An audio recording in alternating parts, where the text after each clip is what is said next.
Hello guys, Pulok Kumar here. How are you? Welcome to our channel Problem Solver team. We are working today sequential logic. Sequential logic is a circuit with drawback structure. The output result of the circuit will be drawback as an input criteria.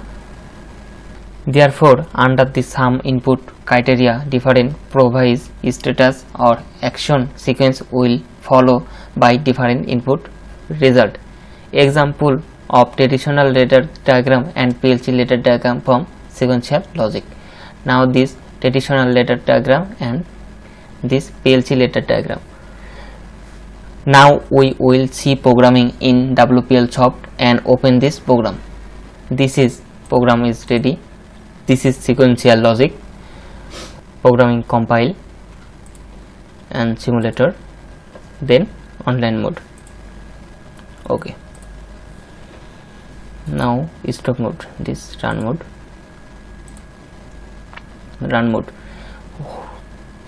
Rules is when the circuit is first connect to the power through x6 is on, x5 is off, so y3 will be off. After x5 is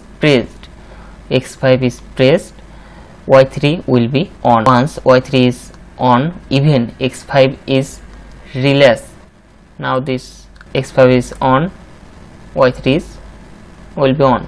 x5 is off, y3 is still keep it action because of the drawback. Now this programming complete sequential logic. Thank you for my watching.